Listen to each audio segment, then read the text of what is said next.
राधा रानी की अटारी पर आप कभी गए हैं बरसाना? बिल्कुल।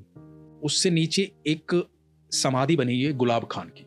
तो गुलाब खां जो है सारंगी बजाते थे अटारी पर, ठीक है, उनका काम था सारंगी बजाना, और उनकी एक छोटी सी बेटी थी राधा नाम की। तो राधा जो है वो बस एक बेटी थी, पत्नी उनकी थी नहीं। तो राधा नृत्य करती थी जब वो सारंगी बजाते थे, कीर्तन होता था, सारे अच्छा। लोग मिलकर के कीर्तन करते थे अटारी पर राधा रानी को प्रसन्न करने के लिए, सुबह शाम ये होता था।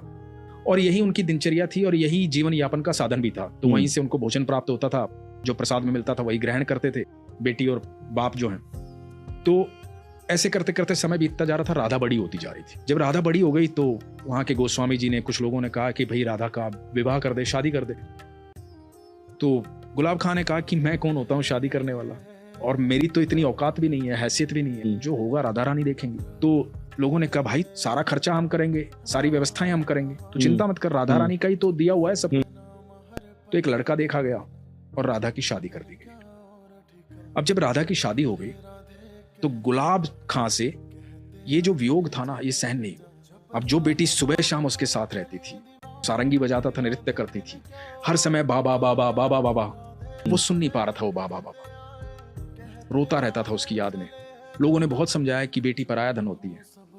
उसका विवाह हो गया, वो चली गई, सारंगी बजाना छोड़ दिया, सारा दिन राधा राधा करता रहता था। एक दिन हुआ क्या कि गुलाब खां दिखाई नहीं दिया किसी को, खूब तलाश किया, गुलाब खां कहीं नहीं मिला। तो लोगों को लगा कि बेटी के वियोग में आ गया था, दुखी हो गया था, हो सकता है बैकुंठ धाम चला गया हो, उम्र भी हो गई थी उसकी। तो लोगों ने एक समाधि बनवा दी गुलाब खां की याद में बरसाना में।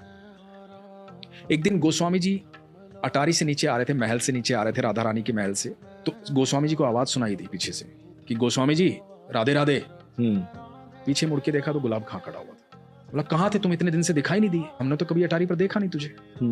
तो बोले नहीं, एक दिन क्या हुआ कि मैं रात को, उस दिन रात को सब लोग चले गए थे, मैं यहाँ रो रहा था, राधा राधा चिल्ला रहा था। एक छोटी सी बच्ची आई और बोली बाबा सारंगी नहीं बजाओगे, सारंगी नहीं बजाओगे तो मैं नृत्य कैसे करूंगी।